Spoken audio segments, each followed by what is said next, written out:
ڈاکو کا ایک گروہ ڈاکہ زنی کے مقام پر پہنچا جہاں کھجور کے 3 درخت تھے۔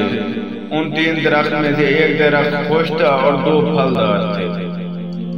ڈاکو وہاں آرام کیا کرنے کے لیے لیٹے تو ڈاکو کے سردار نے دیکھا کہ ایک چیٹیا پھلدار درخت سے اڑ کر خشک کھجور پر جا بیٹھی ہے۔ تھوڑی دیر کے بعد وہاں سے پھر اڑی اور پھلدار درخت پر جا بیٹھی اور وہاں سے اڑ کر پھر خشک درخت پر آ بیٹھی۔ اس طرح اس نے کئی چکر لگائے۔ سردار نے یہ دیکھا تو تجسس کے لیے خشک درخت چڑھا اور اوپر جا کر دیکھا ایک اندھا سانپ بلند ٹہنی پر لپٹا ہوا ہے اور منہ کھولے ہوئے ہے۔ وہ چیٹیا اس کے لیے کچھ لاتی اور اس کے منہ میں ڈال دیتی۔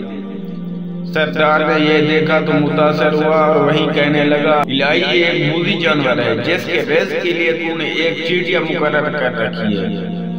پھر میرے لیے جو اشرف المخلوقات میں سے ہوں یہ ڈاکو زنی کب تک مناسب ہے؟ یہ کہا تو اس نے حسب غیبی سے یہ آواز سنی، اللہ کی رحمت کا دروازہ ہر وقت کھلا ہے، اب بھی توبہ کر لو۔ سردار نے یہ آواز سنی تو رونے لگا اور نیچے اتر اور اپنی تلوار توڑ ڈالی اور چلانے لگا، میں اپنے گناہوں سے باز آیا، باز آیا، باز آیا، الہی میری توبہ قبول فرما۔ آواز آئی کہ تیری توبہ کی سچائی سے تیری توبہ قبول ہوئی۔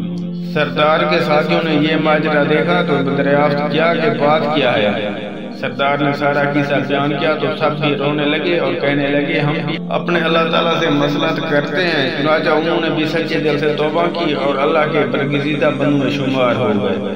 تو دوستو، انسان کو چاہیے کہ کتنا ہی گناہ گار کیوں نہ ہو، مگر جب وہ سچے دل سے توبہ کر لے تو اللہ تعالیٰ اس کے پچھلے گناہ معاف کر دیتا ہے اور اپنے مقبول بندوں میں شامل کر دیتا ہے۔